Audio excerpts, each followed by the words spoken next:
Deus amado, te louvamos, te agradecemos pela oportunidade que temos de meditar na Tua Palavra. Pedimos que o Teu Espírito Santo esteja agindo diretamente, que o Senhor esteja, ó Deus, sendo glorificado por nossos olhos, nossos ouvidos, que o Senhor cresça, que o pregador diminua, para a Tua honra e glória. Amém. O título da mensagem de hoje é Um Dia de Luto. Obrigado.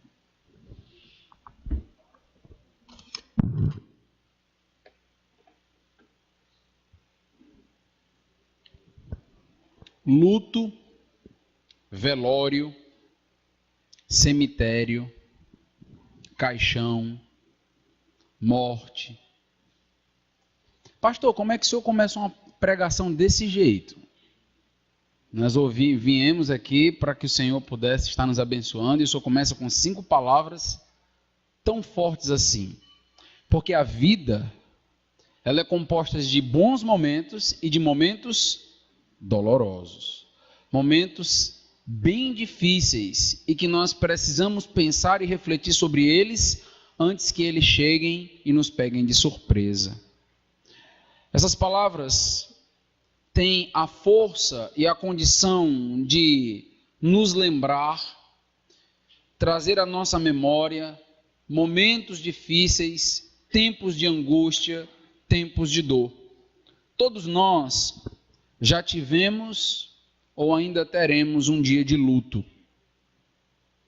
Aquele dia que evitamos o máximo pensar, mas que é inevitável. Hoje eu quero tratar um pouco de um homem que sabe muito bem sobre o luto. Ele perdeu muitas pessoas, pessoas que ele amava. Perdeu todos os filhos num único acidente. Hoje eu quero tratar sobre o luto de Jó. Abra sua Bíblia comigo no livro de Jó, capítulo 1. Se você não sabe onde é, vai para o livro de Salmos, que é mais ou menos no meio da Bíblia, e volta um pouquinho. Livro de Jó, capítulo 1, nós vamos ler toda esta sessão.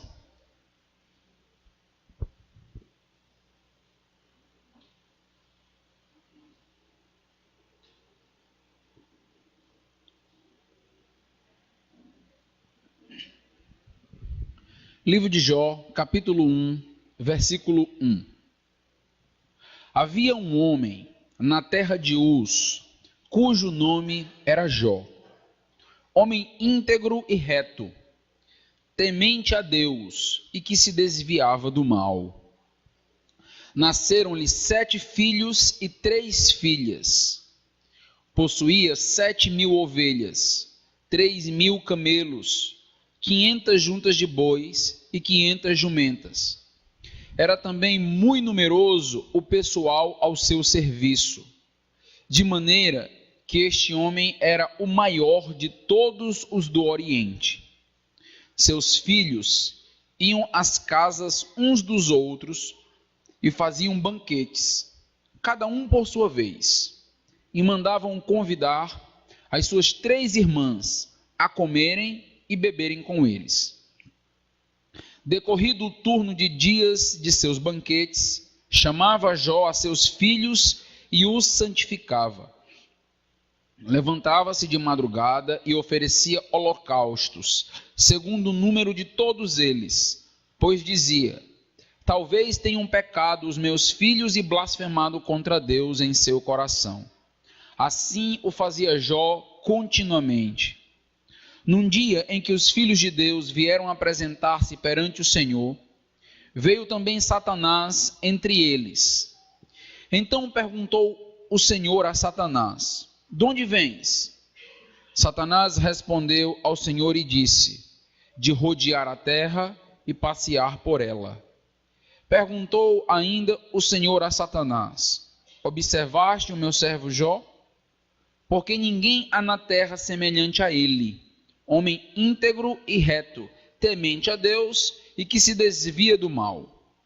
Então respondeu Satanás ao Senhor: porventura, Jó debalde teme a Deus? Acaso não o cercaste com sebe a ele, a sua casa e a tudo quanto tem? A obra de suas mãos abençoaste, e os seus bens se multiplicaram na terra. Estende, porém, a mão e toca-lhe em tudo quanto tem, e verás se não blasfema contra ti na tua face. Disse o Senhor a Satanás: eis que tudo quanto ele tem está em teu poder. Somente contra ele não estendas a mão. E Satanás saiu da presença do Senhor. Sucedeu um dia em que seus filhos e suas filhas comiam e bebiam vinho na casa do irmão primogênito, que veio um mensageiro a Jó e lhe disse: os bois lavravam e as jumentas passeavam junto a eles. De repente, deram sobre eles os sabeus e os levaram, e mataram aos servos a fio de espada. Só eu escapei para trazer-te a nova. Falava este ainda, quando veio outro e disse: fogo de Deus caiu do céu, e queimou as ovelhas e os servos, e os consumiu. Só eu escapei para trazer-te a nova. Falava este ainda, quando veio outro e disse: dividiram-se os caldeus em 3 bandos, deram sobre os camelos, os levaram e mataram aos servos a fio de espada. Só eu escapei para trazer-te a nova. Também este falava ainda, quando veio outro e disse: estando teus filhos e tuas filhas comendo e bebendo vinho em casa do irmão primogênito, eis que se levantou grande vento do lado do deserto, e deu nos 4 cantos da casa, a qual caiu sobre eles e morreram. Só eu escapei para trazer-te a nova. Então Jó se levantou, rasgou o seu manto, rapou a cabeça e lançou-se em terra e adorou. E disse: nu saí do ventre de minha mãe e nu voltarei. O Senhor o deu e o Senhor o tomou. Bendito seja o nome do Senhor. Em tudo isto, Jó não pecou, nem atribuiu a Deus falta alguma. Na última mensagem, nós notamos este primeiro diálogo narrado no livro de Jó entre Deus e Satanás. Nós temos uma espécie de encontro, um concílio acontecendo. Os anjos, que aqui são chamados de filhos de Deus, chegam à presença do Senhor, numa espécie de prestação de contas com Deus. Não temos muitos detalhes a respeito deste encontro, até porque não é o grande foco. O detalhe que chama a atenção neste encontro é que Satanás também está presente. E Deus faz uma pergunta a Satanás. Toda a trama, todo o diálogo começa com uma pergunta de Deus. E esta pergunta que Deus faz a Satanás tem o propósito de mostrar a impotência de Satanás e a derrota de Satanás. O que Deus pergunta? Deus pergunta a Satanás: vistes o meu servo Jó, homem íntegro, reto, temente a Deus e que se desvia do mal? Esta pergunta, ela não é tão inocente quanto parece. A pergunta que Deus faz para Satanás é profunda. Deus está falando de alguém na terra, um servo chamado Jó, que tem tido grandes vitórias contra Satanás. A expressão que caracteriza Jó, homem que se desvia do mal, é uma indicação de triunfo de Jó sobre Satanás e seus ataques. Jó sabia e conhecia os ataques do diabo, e o diabo conhecia muito bem a Jó. Jó não caía nas artimanhas, nas ciladas do maligno. Jó não cedia às tentações. Ele era um homem que se desviava do mal. Por mais que Satanás tentasse, Jó se mantinha reto, se mantinha íntegro. E diante desse quadro, Deus faz questão de mostrar para Satanás o seu servo Jó. Jó, nesse diálogo com Satanás, era a última pessoa que ele gostaria que fosse mencionada. Pois a existência de Jó era como uma espécie de evidência da fraqueza do diabo em derrubar um servo de Deus. Satanás não conseguia derrubar Jó. Jó se desviava do maligno. E Deus toca exatamente nesse ponto. Deus toca exatamente nessa ferida. Conhece o meu servo Jó? O que acha dele? Satanás sabia que ele se mantinha de pé, se mantinha resoluto, se mantinha fiel ao Senhor. Meus irmãos, os ataques do diabo acontecem desde a existência do homem. Já no jardim do Éden, quando nós temos a criação de Adão e Eva, logo em seguida nós já temos um ataque do diabo. A Bíblia vai falar dos ataques do diabo, as cerdas do diabo. E todo homem passa por esses ataques. A diferença de Jó é que ele se mantinha de pé contra esses ataques sutis do diabo. Satanás não tinha nada o que acusar Jó, algo concreto para acusar Jó. E então Satanás entra numa área, entra num campo que ele sempre faz. Ele entra no campo da subjetividade, no campo das intenções, como se Deus não conhecesse o coração de Jó. E ele começa a fazer alguns questionamentos que vão além dos atos, além das aparências de Jó.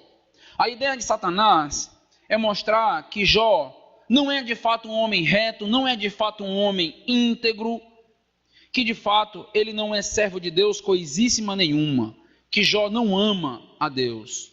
O que Satanás acusa é que Jó está adorando a Deus porque Deus está permitindo que ele sempre progrida, que ele sempre esteja prosperando, que tudo na vida de Jó esteja bem. Deus está cercando Jó, cuidando de Jó, de um jeito tal que Jó então está apenas retribuindo. Satanás está dizendo que caso Deus deixasse de super proteger Jó, as motivações e intenções de Jó ficariam evidentes. Jó blasfemaria.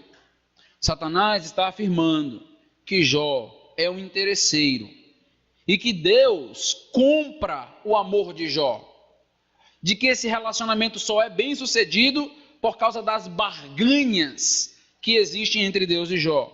Jó não ama Deus pelo caráter de Deus. Jó ama Deus aqui por aquilo que ele dá, por aquilo que ele oferece. E este é um questionamento importante para nos fazermos. Você está aqui essa noite por aquilo que Deus tem te dado, pela proteção de Deus, pelo cuidado de Deus. Você está aqui essa noite por quê? Você está aqui essa noite porque você ama a Deus de fato, independente da circunstância, independente da situação, independente do que você está vivendo. Você está aqui motivado apenas por Deus. Este é o desafio, o questionamento, a reflexão que o livro de Jó levanta. Note as palavras de Satanás no versículo 11 do capítulo 1. Estende, porém, a mão e toca-lhe em tudo quanto tem, e verás se não blasfema contra ti na tua face. Um detalhe interessante nesta afirmação de Satanás é que Satanás pede para que o próprio Deus interfira na vida de Jó. Isto é bem curioso. Nós temos aqui uma espécie de reconhecimento tácito, silencioso, de que o próprio Satanás, por vias naturais, não conseguia derrubar Jó. E Jó então recorre agora a Deus, para que Deus possa tomar uma providência e evidenciar que Jó de fato não ama. Ele precisava que Deus agisse de modo especial, ou permitisse que Satanás agisse de maneira especial na vida de Jó. Que Deus concedesse que Satanás usasse de artilharia pesada agora na vida de Jó. Satanás está aqui pedindo essa permissão. Pede para que o próprio Deus toque Jó. Nota as palavras que ele utiliza. Estende, porém, a mão. Toca-lhe em tudo que tem. Satanás entende que este ponto já não está liberado para ele. Por isso ele diz a Deus, é o Senhor que tem que fazer. Toca naquilo que ele tem.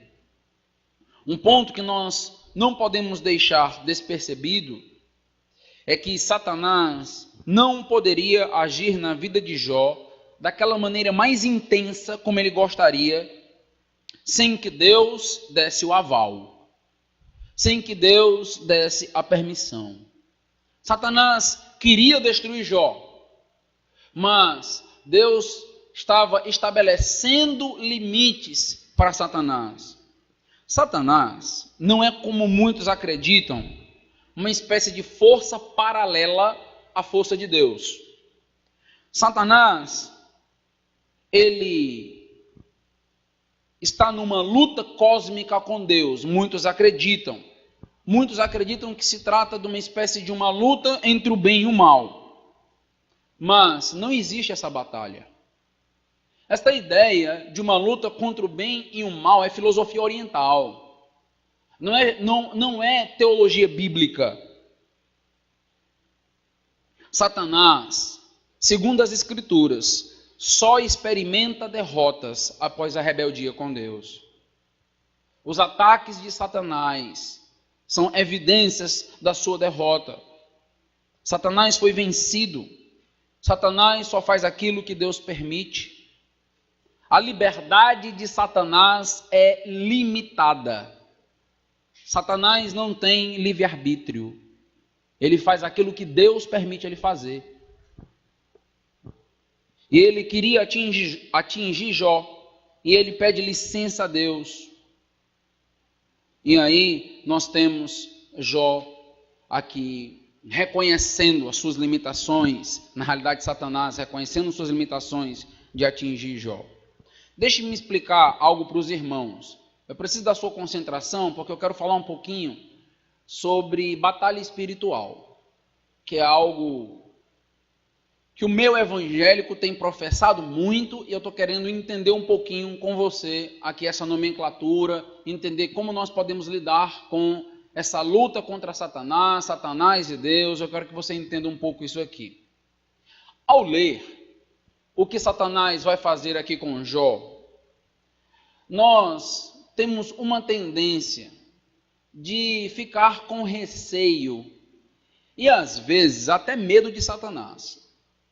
Nós olhamos, olha, Satanás tirando os bens, Satanás tocando na família, Satanás tocando na saúde de Jó, e nós começamos a ficar com receio, medo do poder de Satanás.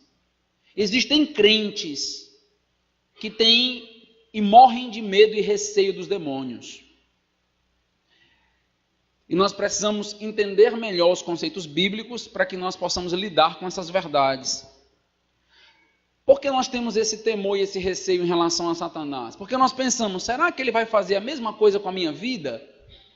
Será que ele vai tirar os meus bens? Será que ele vai tirar a minha família? Será que ele vai tirar a minha saúde? Será que ele vai tirar aquilo que eu mais amo? Isto não depende de Satanás. Isto acontecerá na sua vida se Deus permitir. Se Deus quiser. Preste bem atenção no que eu estou te dizendo aqui. Não depende dos demônios e de Satanás, e sim da permissão de Deus, do plano de Deus, da soberania de Deus em nossas vidas. Note o que é dito no versículo 12 do capítulo 1 de Jó. Disse o Senhor a Satanás: eis que tudo quanto ele tem está em teu poder. Somente contra ele não estendas a mão. Satanás saiu da presença do Senhor. O que esse texto nos ensina e nos instrui? Nesse texto, Deus permite que Satanás haja de maneira ainda mais enfática, ainda mais forte na vida de Jó.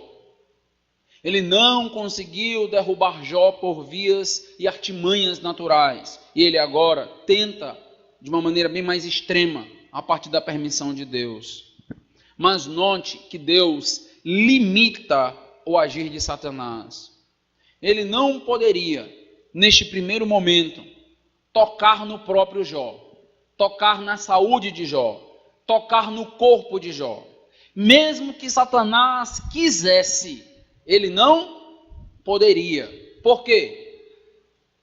Por causa da mão poderosa de Deus, que o restringia. Ele só vai até onde Deus permite. Não é à toa que Lutero chama Satanás do cão acorrentado de Deus. Só vai até onde a corrente de Deus permite. Ele não poderia atacar a saúde de Jó nessa primeira fase. Deixe-me aproveitar aqui essa trama de Jó para tentar te explicar aqui essa questão da batalha espiritual. O primeiro ponto que você precisa entender ao tentar explicar essa questão da batalha que nós temos contra os demônios, contra Satanás, o relacionamento de Deus com Satanás. Primeiro ponto que eu desejo que você estabeleça, e isso está claro aqui no livro de Jó, é que Satanás é limitado em seu agir. É assim que você deve entender Satanás. O maior problema da igreja é que muitas das vezes nós não entendemos Deus, não entendemos a nós mesmos e nem entendemos a Satanás e seus demônios. E aí, como nós não entendemos cada um deles, nós acabamos imersos a uma teologia completamente equivocada nesses relacionamentos. E nós precisamos entender cada um. Satanás não compete com Deus em nada.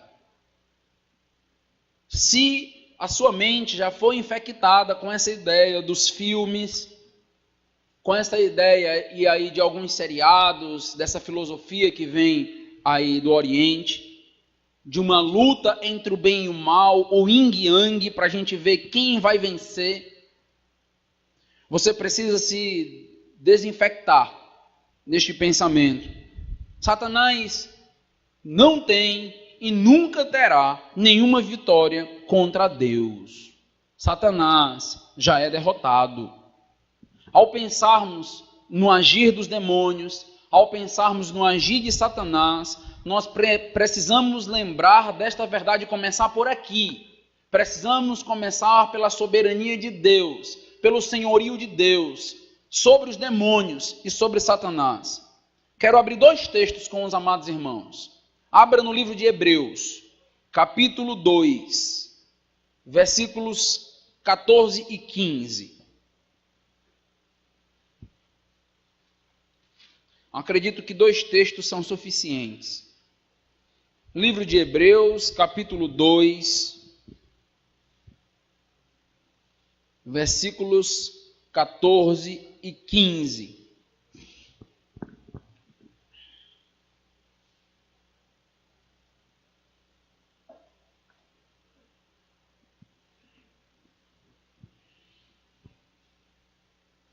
Visto, pois, que os filhos têm participação comum de carne e sangue, destes também ele igualmente participou, para que por sua morte destruísse aquele que tem o poder da morte, a saber, o diabo, e livrasse todos que, pelo pavor da morte, estavam sujeitos à escravidão por toda a vida. A morte de Cristo na cruz, meus amados irmãos, é o grande triunfo público de Deus sobre Satanás e seus demônios. O texto nos diz que por sua morte destruiu aquele que tem o poder da morte, a saber, o diabo. Quando nós pensamos em Satanás, quando nós pensamos no diabo, quando nós pensamos nos demônios, nós temos que entender que eles de fato existem, mas que eles estão derrotados pela cruz de Cristo Jesus. A vitória clara, o grande triunfo sobre Satanás aconteceu a partir do sacrifício de Jesus. O diabo foi total e completamente vencido na morte de Cristo. Interessante que o diabo achava que estava matando Jesus, triunfando sobre Jesus, mas na verdade a morte de Jesus foi o grande golpe sobre Satanás, a grande sentença de destruição. Satanás já está derrotado. Isto significa que ele não age mais? Não. Mas nós não devemos acreditar que ele está competindo com Deus e que em algum momento ele pode vencer a destra de Deus e fazer conosco aquilo que nem mesmo Deus permite que ele faça. Fazer conosco aquilo que está fora do controle de Deus, fora da vontade de Deus. Isto é irreal, isto não é bíblico, isto só acontece na ficção. Segundo texto, Colossenses capítulo 2, versículos 14 e 15.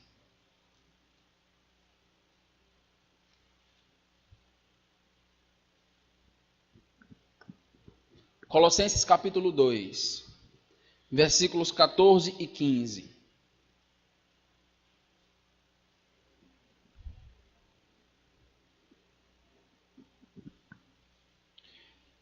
Falando aí a respeito de Jesus Cristo, o texto nos diz: tendo cancelado o escrito de dívida que era contra nós e que constava de ordenanças, o qual nos era prejudicial, removeu inteiramente, encravando na cruz e, despojando os principados e as potestades, publicamente os expôs ao desprezo, triunfando deles na cruz. Esse texto é muito rico, muito importante. O que significa Jesus ter despojado os principados e as potestades publicamente, triunfando sobre eles?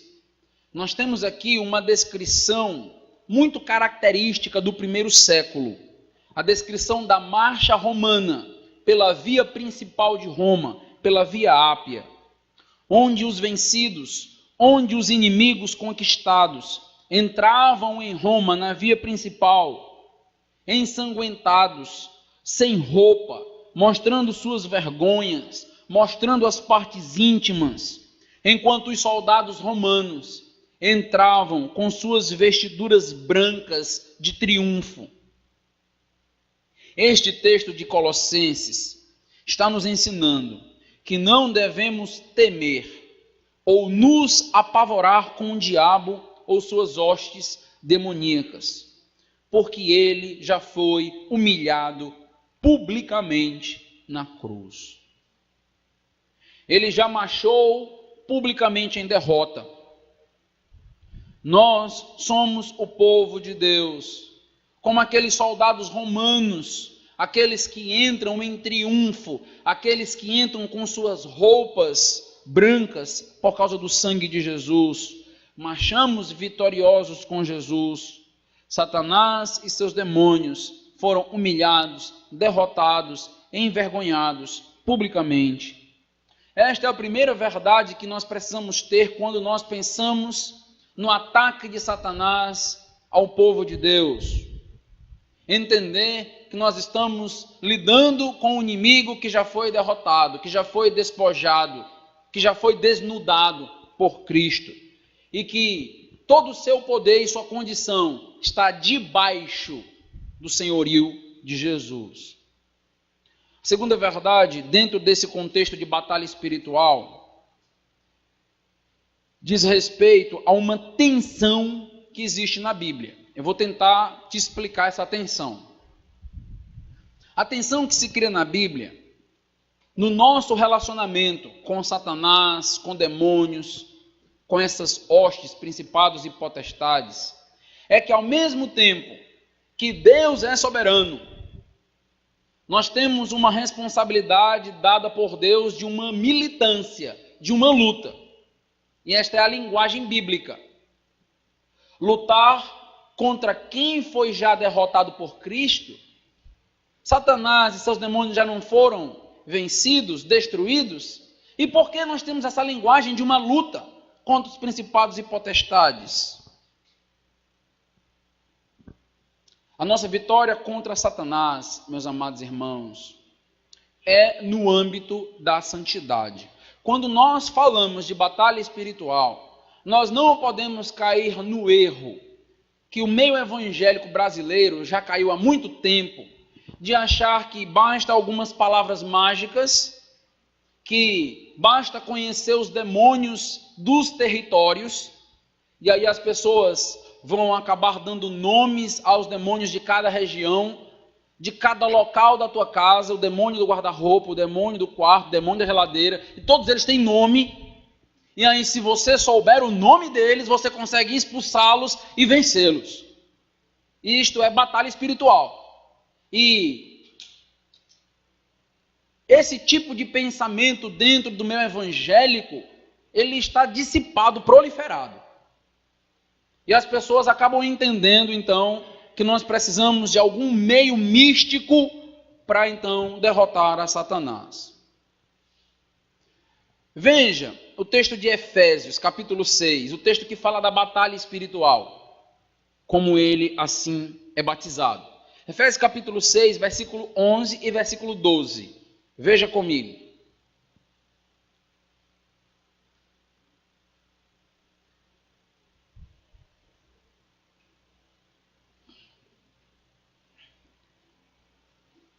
Efésios capítulo 6, versículo 11. Revesti-vos de toda a armadura de Deus, para poderdes ficar firmes contra as ciladas do diabo. Porque a nossa luta não é contra o sangue e a carne, e sim contra os principados e potestades, contra os dominadores deste mundo tenebroso, contra as forças espirituais do mal nas regiões celestes. Esse texto parece trazer a nós esta ideia de batalha espiritual, de lutar contra principados, de lutar contra potestades. Mas a nossa responsabilidade diante desse desafio com hostes, potestades e principados é de viver em santidade, em total dependência de Deus. Jó vencia Satanás porque era um homem que se desviava do mal. Como servos do Senhor, nós temos que saber que a vida cristã é de fato como uma luta, como uma guerra, e de que tentações vão acontecer, e de que cerdas inflamadas do diabo vão tentar nos atingir. Os nossos inimigos são invisíveis, são de fato demoníacos. Eles desejam nos fazer mal. E precisamos estar revestidos, precisamos estar atentos, mas esta é apenas uma pequena parcela dessa história da batalha espiritual. Vamos ler mais um texto e vamos esclarecendo isso. 1 Pedro capítulo 5, versículo 8 e 9.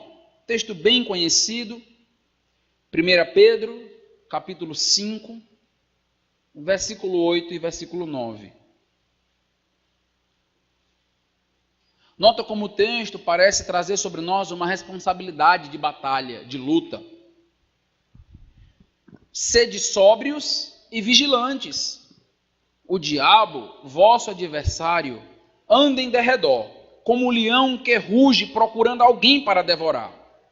Resisti-lhe firmes na fé, certo de que sofrimentos iguais aos vossos estão se cumprindo na vossa irmandade, espalhada pelo mundo. Esse é outro texto que traz à nossa mente esta ideia de uma responsabilidade contra o inimigo da nossa alma. Sede sóbrios, sejam vigilantes. Devemos então não dormir, estar preparados para essa batalha. Os sofrimentos não devem nos levar à queda. O texto vai dizer aqui que muitos estão sofrendo também. Temos que ter cuidado para não cair diante do sofrimento. Agora, preste atenção. Se nós enfatizarmos muito um destes aspectos bíblicos a respeito de Satanás, o nosso relacionamento com ele, o relacionamento com Deus, nós acabamos cometendo erros.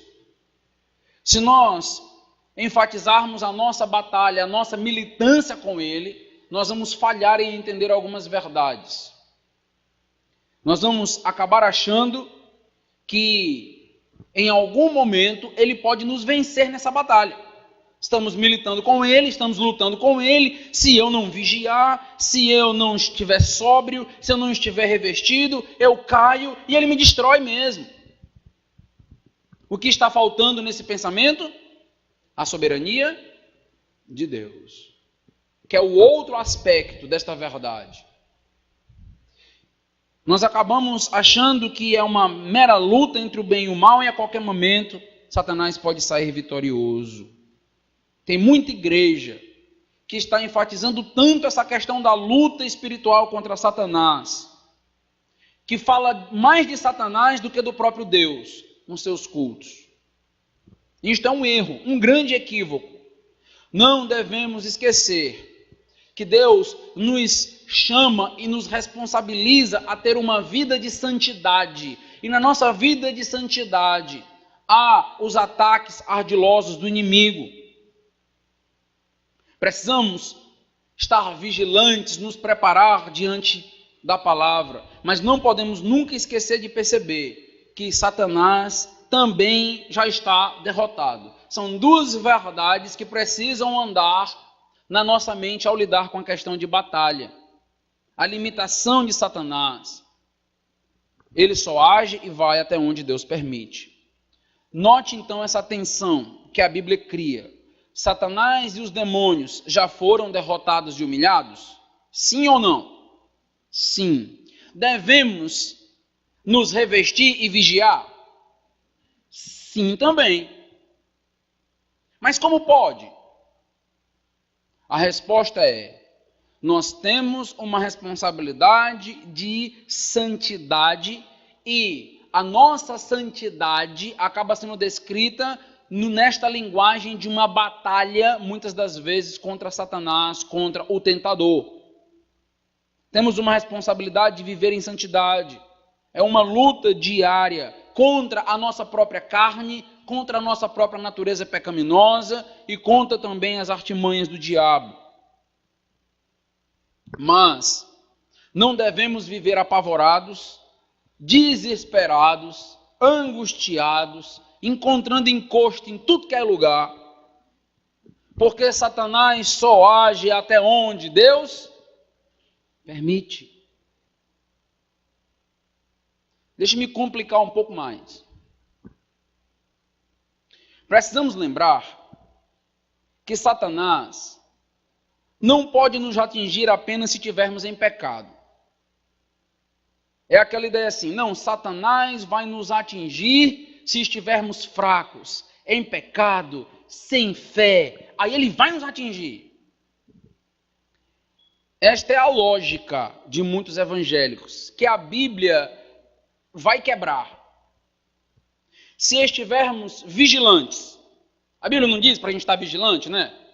Se nós estivermos vigilantes, revestidos, jamais Satanás poderá nos acusar de algum mal ou fazer algum mal, certo? A Bíblia não diz que nós estejamos vigilantes, revestidos, preparados. Então, se nós estamos desse jeito, Satanás não pode nos atingir, certo? Errado. É onde a lógica começa a ser quebrada. Somos responsáveis, mas quem limita o agir de Satanás não somos nós, e sim Deus. Escute isso com muita atenção. Quem limita o agir de Satanás é Deus. Nós somos responsáveis por viver de modo íntegro, reto, temente a Deus, se desviando do mal. Mas isso significa que estamos blindados contra o agir de Satanás na nossa vida? Não. Por quê? Quem comprova que Satanás pode atingir um homem justo, reto, íntegro, temente a Deus e que se desvia do mal? Qual é o livro da Bíblia? Jó quebra toda e qualquer noção de batalha espiritual, porque Jó estava forte. Jó era um homem servo de Deus. Quem diz isso? O próprio Deus. Jó está lá, íntegro, reto, se desviando do mal. Faltou fé em Jó? Mas pastor, não faz sentido. Não faz sentido. Porque você aprendeu que pode limitar Satanás com o teu comportamento. Isso tem entrado na igreja evangélica, que o poder está em nós, que é a nossa condição, é a nossa vigilância. Vigie, Satanás jamais vai bater na tua porta. Pobre de Jó. Não faz sentido. Jó quebra todo esse conceito de batalha espiritual no meio, destrói toda essa teoria. No caso de Jó, Deus permitiu que ele trouxesse, Satanás trouxesse sobre ele grande sofrimento. Permitiu? Permitiu. Jó ganharia a batalha espiritual com Satanás? Jó ganharia? Então Jó, ele consulta alguns pastores famosos e aprende algumas palavras mágicas. Aí lá vem Satanás para tirar os meus bens. Eu digo sim, sim, Salabim. Aí ele corre, certo? Está amarrado em nome de Jesus. Aí o diabo se amarrou, caiu, distribuiu, acabou-se. Certo? Tente pensar em Jó usando todos os artifícios que nós conhecemos aí desse meio evangélico. Daria certo? Satanás pararia? Por que não? Porque era a vontade de Deus. Acabou. Jó não conseguiria parar a vontade de Deus. Quem pode reter a mão do Senhor? Satanás estava a serviço de Deus. Eita, pastor, que frase difícil de engolir. Era isso que estava acontecendo. E não tinha maneiras de Jó, então, conseguir reprimir aquela situação. Não é porque faltou fé em Jó. Não é porque Jó não sabia o nome do demônio territorial. É porque Deus tinha permitido Satanás fazer aquilo na vida dele. E acabou. Jó não estava sofrendo por causa dos seus pecados. Ai, Satanás, porque Satanás atingiu e achou uma brecha na vida de Jó. É um pecado, aí ele achou. É isso? Não. Deus permitiu. O que Jó poderia fazer para parar o diabo? Diga para mim. Nada. O que Jó poderia fazer para parar Satanás naquele caso? Nada. Nada. Satanás viria. Iria tirar os bens de Jó. Sim. Jó não poderia fazer nada, pastor? Não. Satanás viria. Iria tirar e matar a família de Jó. Jó não poderia fazer nada, pastor? Não. Satanás viria. Iria tocar em Jó no próximo episódio. Tirar a saúde de Jó. Colocar tumores em Jó. E Jó não poderia fazer nada, pastor? Não. Não. Quebrou todo o conceito lógico de batalha espiritual. Frustrante, mas é a Bíblia. Não dá meramente para criar teorias diabólicas e satânicas e achar que ela vai funcionar. A Bíblia quebra essa lógica. Deixe-me mostrar alguns detalhes nesse agir de Satanás. Detalhes que a gente esquece, mas que são importantes. Após a permissão de Deus, Satanás ele vai usar alguns meios para atingir os seus propósitos. Satanás vai usar a vida de pessoas para atingir Jó. Veja comigo os versículos 14, 15 e 17. Capítulo 1, versículo 14, versículo 15 e versículo 17. Satanás está usando pessoas para atingir Jó. Versículo 14. Veio um mensageiro a Jó e lhe disse: os bois lavravam e as jumentas pasciam junto a eles. De repente, deram sobre eles os sabeus e os levaram. e mataram aos servos ao fio de espada. Só eu escapei, para trazer-te a nova. Falava este ainda, quando veio outro e disse: dividiram-se os caldeus em 3 bandos. Versículo 17.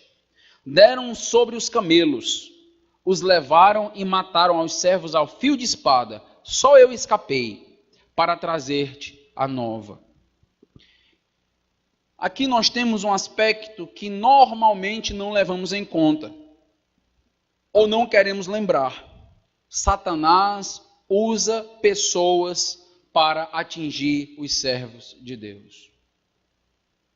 Satanás usa pessoas para atingir o servo de Deus. Usou aqui os sabeus, usou aqui os caldeus, para empobrecer Jó e matar os seus servos. Meus irmãos, nós normalmente não pensamos assim. Nós normalmente não paramos para pensar que às vezes quem está nos fazendo mal está sendo usado por Satanás. Diretamente usado por Satanás.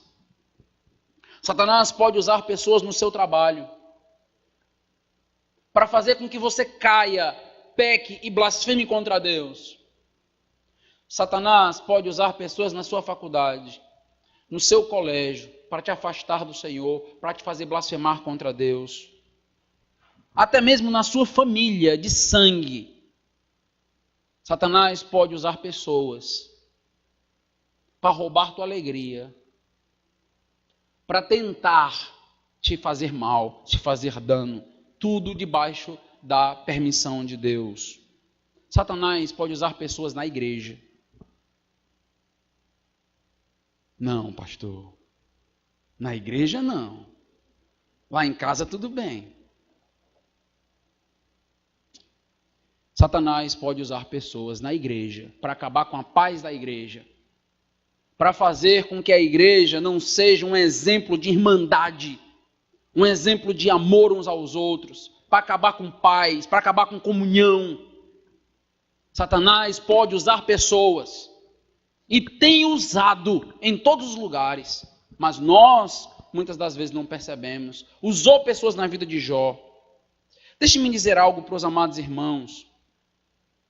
Normalmente, quando nós pensamos em possessão demoníaca, nós achamos que alguém só está possesso se estiver com os olhos arregalados, babando, mudando a voz e com a força descomunal. Não, aí pronto. Isso é um grande engano. Um grande engano. As pessoas podem estar possessas bem pertinho de nós e nós nem notamos. Como assim, pastor? Tem exemplos bíblicos disso. Lembra de Judas? Abra sua Bíblia em João, capítulo 13, versículos 27 a 29. João, capítulo 13, versículo 27 a 29.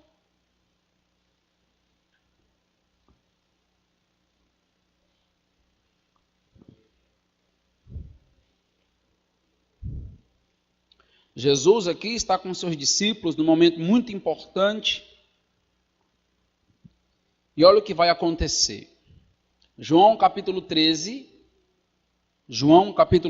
versículo 27. Diz assim a palavra do nosso Deus. E após o bocado, falando aqui de Jesus e Judas, imediatamente entrou nele Satanás. Então disse Jesus: o que pretendes fazer, faz-o depressa. Nenhum, porém, dos que estavam à mesa percebeu a que fim lhe dissera isto. Pois, como Judas era quem trazia a bolsa, pensaram alguns que Jesus lhe dissera: compra o que precisamos para a festa, ou lhe ordenara que desse alguma coisa aos pobres. Os discípulos notaram que Satanás entrou em Judas? Ninguém percebeu. Eles não estavam entendendo.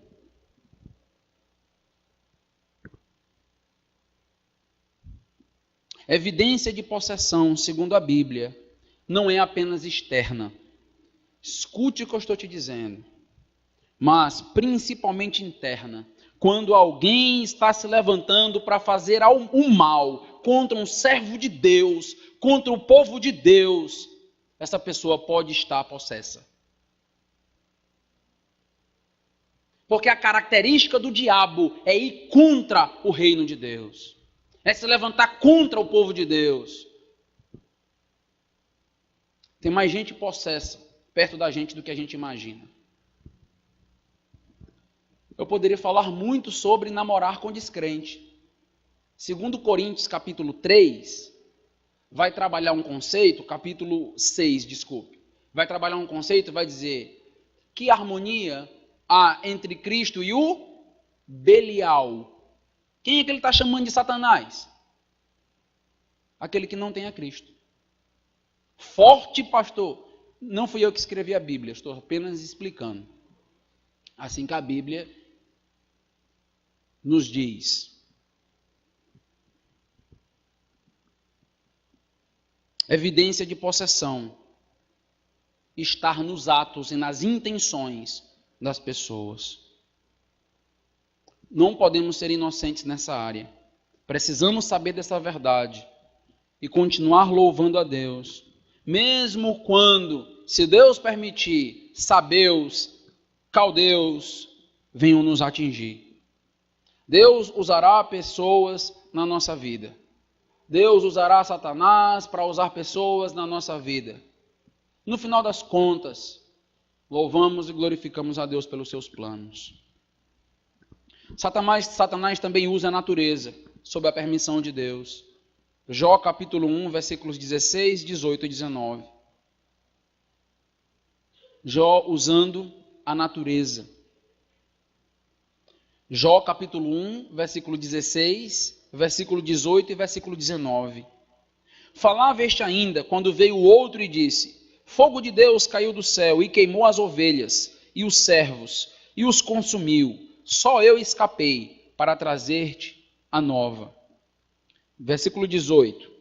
Também este falava ainda, quando veio o outro e disse: estando teus filhos e tuas filhas comendo e bebendo vinho em casa do irmão primogênito, eis que se levantou grande vento do lado do deserto, e deu nos quatro cantos da casa, a qual caiu sobre eles e morreram. Só eu escapei para trazer-te a nova.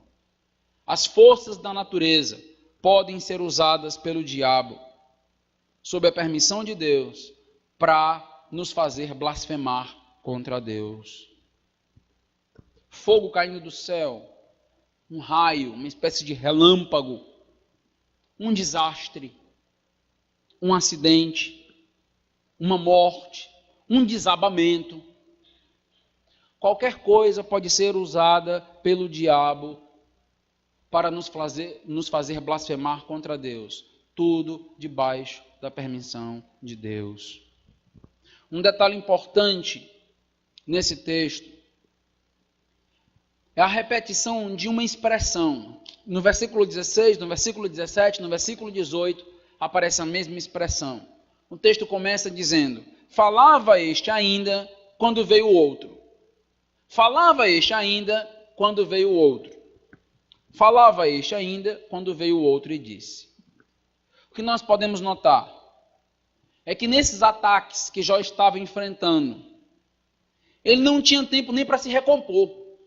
Ele não tinha tempo nem para respirar. Tinha uma notícia ruim, antes que essa notícia acabasse já tinha outra, que já vinha outra. E o texto diz, antes que ainda, falava este ainda, antes que esse terminasse, já chegava uma nova notícia. As coisas só pioravam, só pioravam. Notícia após notícia, notícia após notícia, só pioravam. É interessante como nós estamos acostumados a pensar que após uma notícia difícil, sempre virá uma notícia boa. Nós estamos acostumados a pensar assim: olha, está difícil, mas vai vir a notícia boa. Amanhã melhora. E se amanhã piorar? Ah, mas se amanhã piorar, depois da manhã melhora. E se piorar de novo? Pastor, não quero nem falar sobre isso, pastor. Eu não quero nem pensar sobre isso, pastor. Que mensagem depressiva é essa dessa noite? Satanás nos atacando, militância, morte, as coisas pioram, pior. Esta é uma realidade da vida que nós, às vezes, fazemos questão de esquecer. Nós criamos o nosso próprio mundo, como se ele fosse bem redondo e regular, onde as coisas acontecem assim, após a tempestade sempre vem pode vir outra tempestade, e pior, pode vir uma pior.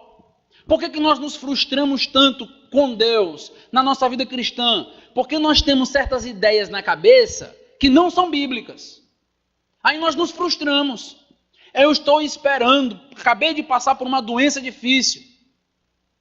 Não sei se vocês já viram falar sobre uma moça tetraplégica, escreveu um livro e ela fala a respeito da sua experiência na tetraplegia, como foi difícil aquela vida dela. Ela se tornou uma grande artista, ela pinta com a boca, dá grandes palestras pelo mundo. E se a história terminasse aí, maravilha, certo? Acabei de ler um livro sobre ela, que ela está com câncer.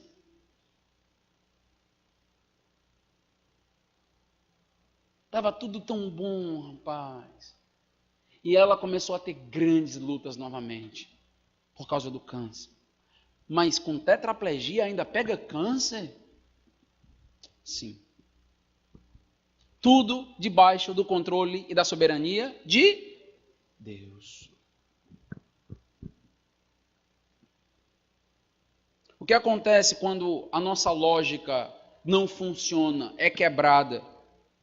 Quando a lógica da batalha espiritual não funciona, quando a tentativa de buscar razão para o sofrimento não funciona, quando a lógica de após uma notícia boa, uma notícia ruim, uma notícia boa, não funciona, acabamos frustrados e acabamos decepcionados, porque nós não entendemos como a Bíblia nos revela. Somos tentados até a blasfemar contra Deus. Este efeito cascata na nossa vida é terrível. Uma coisa é enfrentar uma luta. Aí eu estou enfrentando desemprego. Aí no meio do desemprego você começa a enfrentar uma crise no casamento. Aí no meio da crise do casamento você começa a enfrentar um problema de saúde. Aí no meio do problema de saúde tem um problema na família. Aí você, rapaz,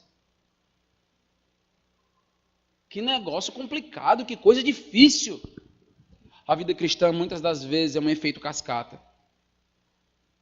O que nós devemos lembrar? Que mesmo quando vier uma notícia após a outra, uma notícia após a outra, uma notícia após a outra, nós precisamos nos colocar de pé, sem blasfemar contra Deus. Por quê? Porque esse efeito cascata foi usado na vida de Jó. Com qual propósito? De fazer com que Jó blasfemasse contra Deus. Você vai blasfemar contra Deus? Quando as coisas estiverem de mal a pior? Vai se frustrar? Vai deixar a igreja? Vai se decepcionar? As coisas não estão funcionando como eu sonhei, como eu planejei. Cuidado. Cuidado para não blasfemar contra Deus. Esta é a vitória do diabo. O número de dificuldades não deve me levar a pecar contra Deus. Se Jó tivesse blasfemado contra Deus, você consegue imaginar essa história? Cuidado com esse efeito quantitativo do mal, porque ele acaba nos pregando uma peça e nós acabamos completamente deprimidos, entristecidos, sem gosto por Deus, sem prazer por Deus, blasfemando contra Ele. Não é apenas um efeito quantitativo, tem um efeito qualitativo, e eu quero terminar com isso. Não é apenas esse efeito de uma notícia ruim após outra notícia ruim. É também o tipo de notícia ruim que chega. Isso também é algo muito sério. Veja comigo o versículo 13, capítulo 1, versículo 13.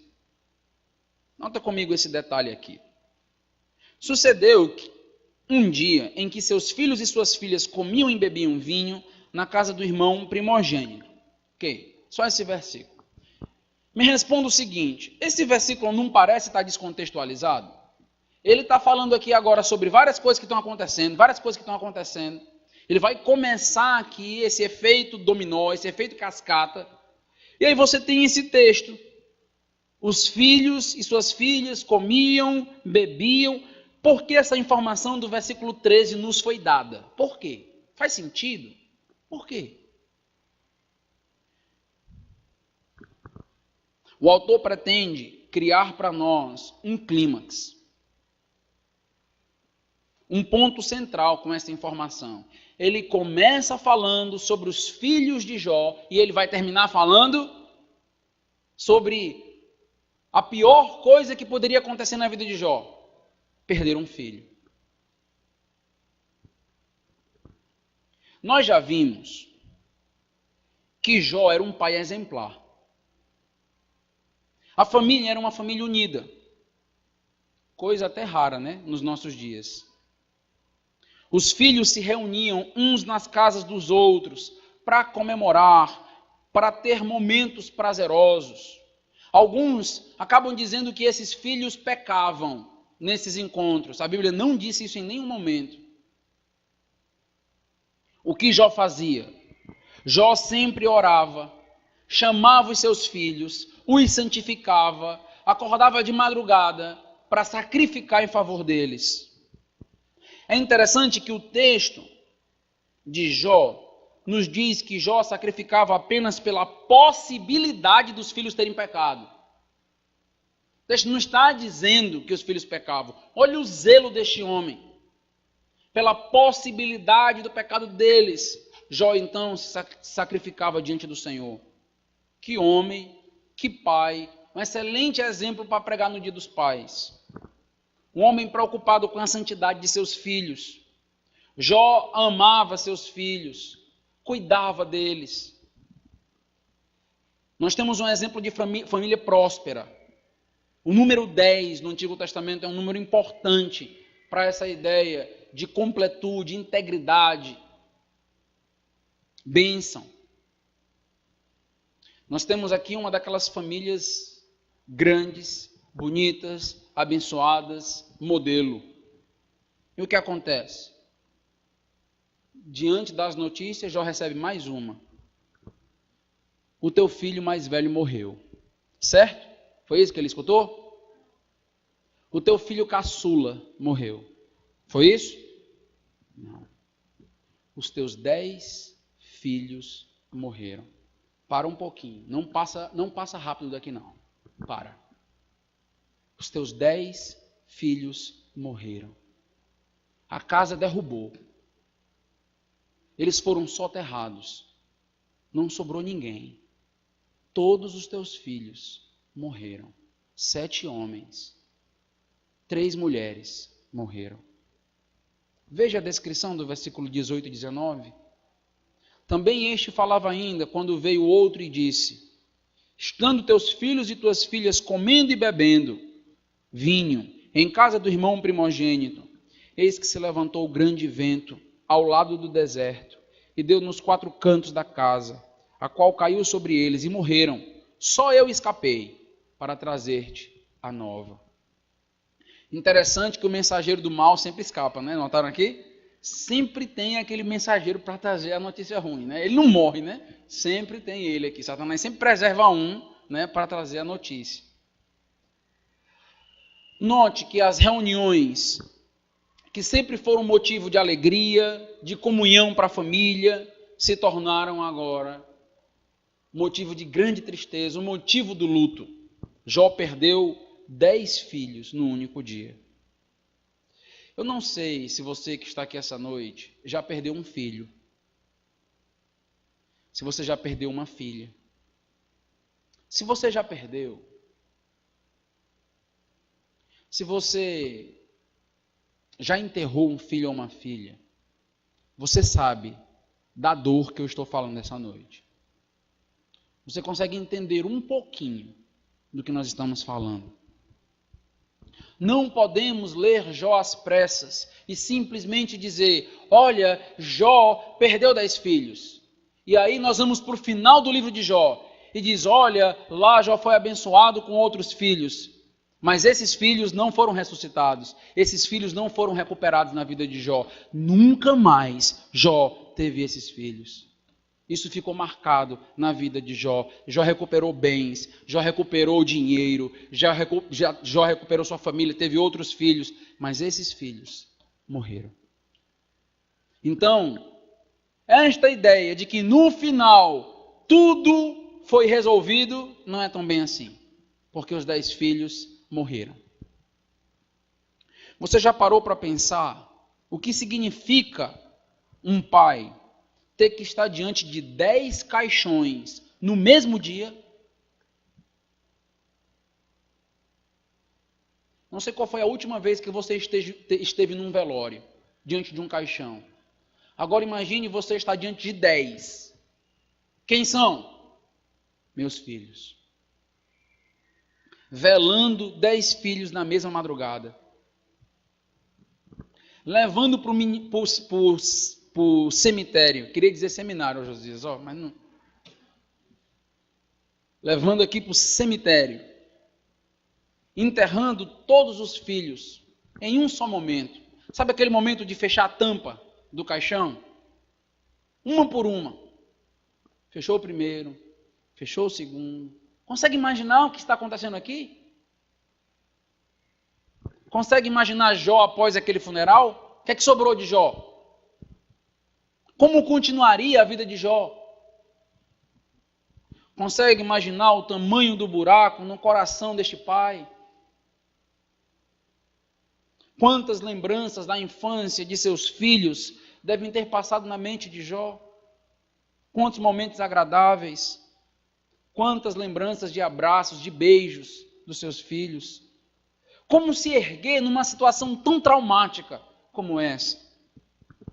Como achar sentido na vida? Como reagir em relação a Deus? Porque nós sabemos que Deus é soberano sobre todas as coisas. Como reagir em relação a Deus? Revoltado com Deus. Deus não poderia fazer isso comigo. Bater os pés. O que fazer? O natural são os filhos enterrarem os pais. Porque os pais envelhecem e morrem. Mas quando os pais precisam enterrar seus filhos, a dor é grandiosa, é gigantesca. Para por um minuto. E se você tem filhos essa noite, imagina você enterrando seus filhos. Jó enterrou todos, um por um. Lê essa sessão de Jó, dá um nó na garganta. Eu estava lendo essa sessão de Jó pensando nas minhas 2 filhas. Estava me imaginando numa situação como essa. Você respira, você busca ar e não acha. O pensamento que logo deve surgir na nossa mente é: pastor, isso pode acontecer comigo?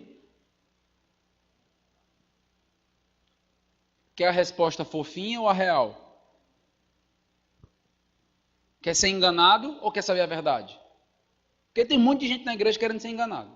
Você quer ser enganado? Não, não pode acontecer com você. Louvado seja Deus, tenha fé, acabou. Quer a real? Pode.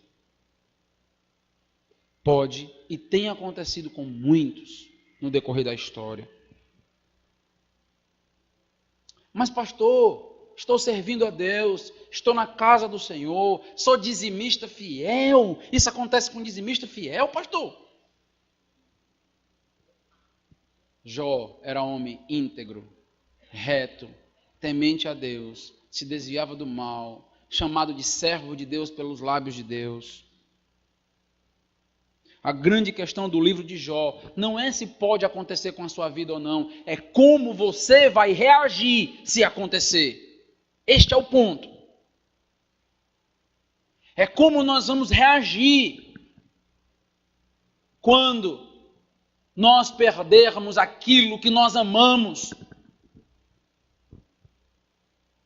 Será que Satanás teria razão sobre a fé e a espiritualidade de Jó? Será que Jó blasfemaria naquela situação?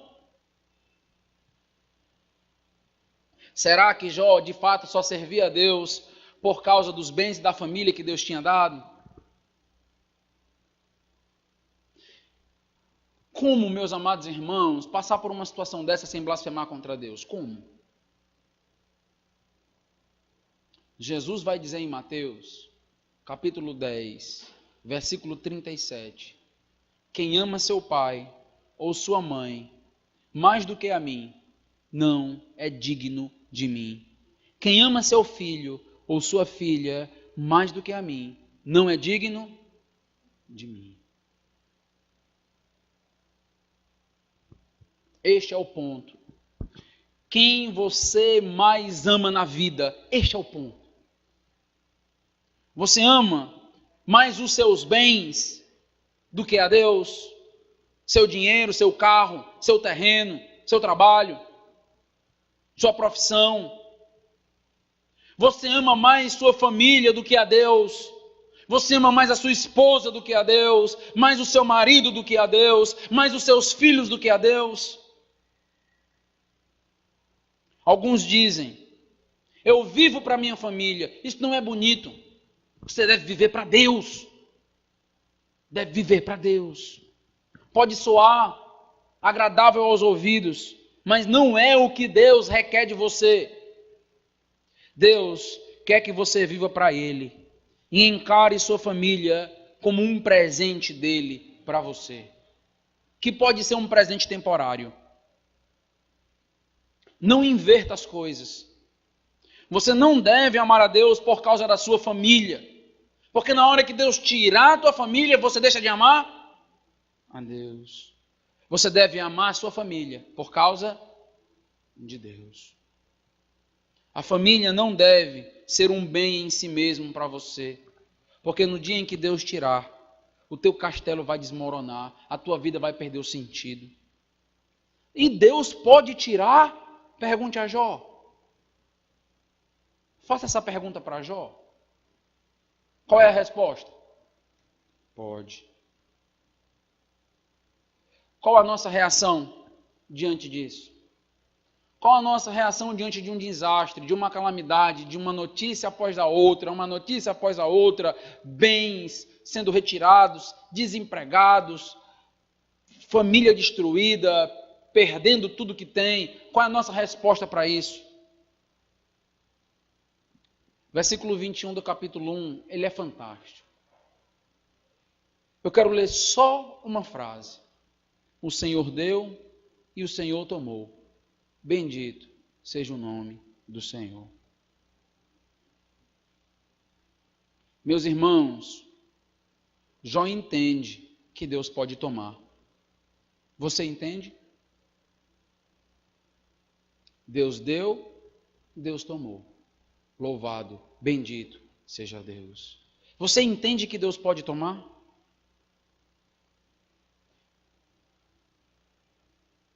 Nós só entendemos que Deus pode tomar as coisas de nós se entendermos que tudo pertence a Ele. Não se apegue a nada neste mundo, porque não é seu. Seu carro não é seu, a sua casa não é sua, o dinheiro que você tem no banco não é seu. Os seus filhos não são seus, o seu marido não é seu, a sua esposa não é sua, é tudo de Deus, somos apenas mordomos. Temos que cuidar e usufruir enquanto Deus nos dá. Sua saúde não é sua, você não tem nada. Pastor, como é que o senhor disse que eu não tenho nada, pastor? Quer que eu diga de novo? Você não tem nada. Tudo é de Deus, tudo pertence somente a Deus. Nós é que queremos nos apropriar do que não é nosso. E aí nós vamos ter muitos problemas. Não se apegue ao que não é seu. Não se aproprie do que não é seu. A pergunta que precisamos refletir e encerrar. Estamos nos preparando para Deus retirar de nós aquilo que nós amamos? Está preparado? Tem se preparado? Seja um bem, seja um emprego, seja um filho, sejam 10 filhos. Nós gostamos da primeira parte, o Senhor deu. Ai, como é bom receber. Dá mais, Senhor, derrama mais. Abre as comportas dos céus, derrama a bênção. Mas nós não gostamos quando Deus tira. Não gostamos. Mas precisamos ter essa verdade muito fresquinha em nossa mente. O Senhor Deus, o Senhor tirou. E é direito dele tirar o que ele quiser da sua vida. Vai ser fácil? Será que foi fácil para a vida de Jó? Na próxima mensagem nós vamos notar 5 reações de Jó. Não é tão simples. Não é tão fácil.